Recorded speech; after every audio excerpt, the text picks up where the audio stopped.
All right, so Bernie Sanders was asked about what's happening in Gaza with Israel bombing civilians relentlessly, and he gives his answer, and I'll warn you in advance, it is not good. Do you support a ceasefire? And if not, why not? Well, I don't know how you can have a ceasefire, permanent ceasefire, with an organization like Hamas. Bernie, this isn't about Hamas. That's the point. That's the problem. This is about the innocent civilians who are being massacred. That's why people want a ceasefire. Here, I'm going to go pull it up. There are 9,681 people killed, including 4,053 children, 2,570 women. Of the 9,681 civilians killed, 8,821 of them are civilians. And this, never mind the thousands that are still trapped under the rubble, who will definitely be added to the death toll at some point. This is why people want a ceasefire, Bernie. Because the verified number of Hamas that were killed as of about a week ago was 13. Now they say apparently what? We're up to a 90% civilian death rate? Congratulations, Israel. Real targeted bombing campaign you're doing there. You keep looking here, look. 96 press headquarters were bombed. 42 journalists were murdered. 57 mosques were damaged. 3 churches were damaged. 108 health facilities were targeted. 182 schools were bombed. This is why people want a ceasefire, Bernie. This is why people want a ceasefire. It's got nothing to do with Hamas. The whole point is you are not bombing Hamas. You are bombing innocent civilians relentlessly. And by the way, Bernie, they're doing a medieval siege of Gaza. People don't have food or fuel or water. You have people drinking salt water to survive. And you don't have anything to say about the 2.3 million people who are being starved because of the wrongdoings of Hamas? The definition of collective punishment is what's going on here. The definition of it is dedicated to turmoil and chaos and destroying the state of Israel. And apparently the IDF is committed to ethnic cleansing of Gaza. At the very least, you want to sanitize the language a little bit? I won't say genocide. I won't say ethnic cleansing. They're committed to purposefully killing massive amounts of civilians. And I think what the Arab countries in the region understand, that Hamas has got to go. So what we need right now... How is that possible, Bernie?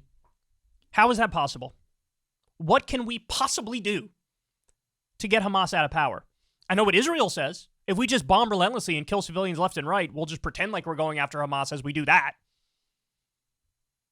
You know the best way to get Hamas? We know that their leaders live in Qatar.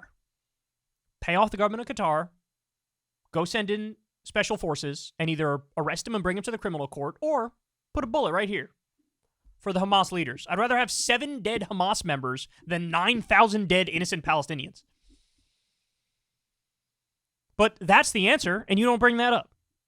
You refuse to say ceasefire, even though we know Israel is massacring civilians. This is pathetic. And by the way, just so everybody understands, back in 2014, Operation Protective Edge, when Israel was killing civilians, not nearly to the extent they're doing now, but it was still bad, Bernie did the same thing.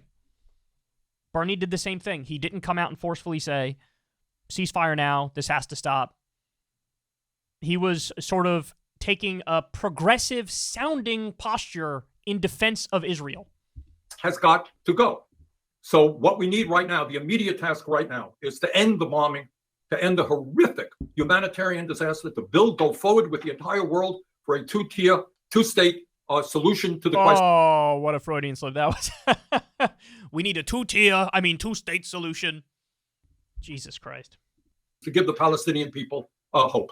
So it's, you can disagree with Joe Biden, but on his worst day, he'll be 100 times better than where Trump and the right-wing Republicans. So you think that Rashida... Look, that is an argument that is undeniably true. But at the same time, Bernie, time and place is now the time to make the argument like, oh yeah, Joe Biden's way, way better than Donald Trump. Yeah, we all know that. But now's the time when you make that argument as Joe Biden is co-signing the massacre of civilians, it comes across as really vapid and really vacuous, and like you're playing defense for that policy, because you are. If you want Joe Biden to go up in the polls, tell Joe Biden to stop co-signing Netanyahu's massacre. That'll help. instead of berating voters to say, oh, man, you realize Biden's way better than Trump, right? You know he's way better than Trump, right? Make him continue to be way better than Trump by telling him to tell Israel, no more. It's over. It's done. You got your retribution. You got your revenge. The retaliation is done. You killed 9,000 civilians. Wrap it up, son. But he's not doing that. Should save her ire for Trump and the right wing, and not her fellow. See, so she was asked, Bernie was asked about Rashida Tlaib, and Dana Bash is like, are you saying she should save her ire for the right wing? Like, don't criticize Biden. Don't criticize Biden. Even though he's failing miserably, even though he's not calling for a ceasefire, even though he's not conditioning aid to Israel to get them to stop, even though he's not doing anything to make it stop, she should only talk about Trump and the Republicans. And look at Bernie's response. Okay. Rashida is a friend of mine. Her family comes from Palestine. I think she's been shaken, as all of us are, about what is going on right there, right now. I wish I had the rest of this clip. I'd be very interested to see what he says for the rest of it.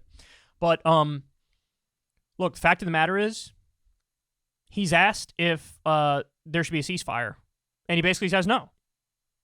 Then he later goes on to say, but they should definitely stop the bombing because of the humanitarian situation. Okay, but why are you not saying the word ceasefire? Because he's on the side of the humanitarian pause, a term that was created a couple weeks ago, probably from Cap or J Street, and that gives Israel the excuse, hey, we'll send in some food and some water and some aid on the one hand, and on the other hand, we're going to resume bombing you. And that's what Bernie wants. He doesn't want to stop the bombing. He wants them to bomb nicer.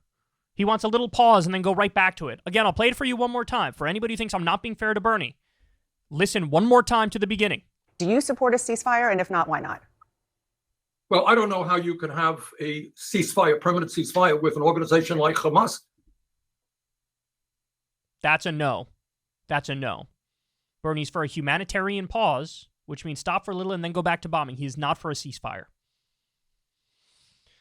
Incredibly disappointing. Such a stain on his legacy.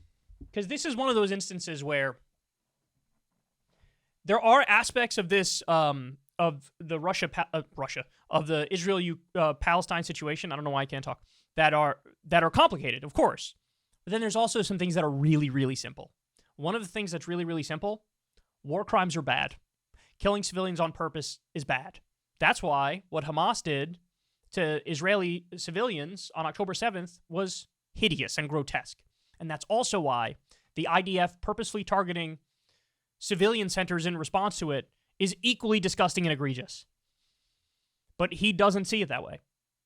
I think Bernie genuinely, even at this late date, even after all this evidence, I think Bernie genuinely thinks Hamas wants to target civilians, true, but Israel does not.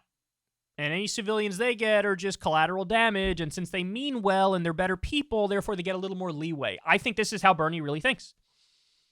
And the evidence absolutely contradicts that view.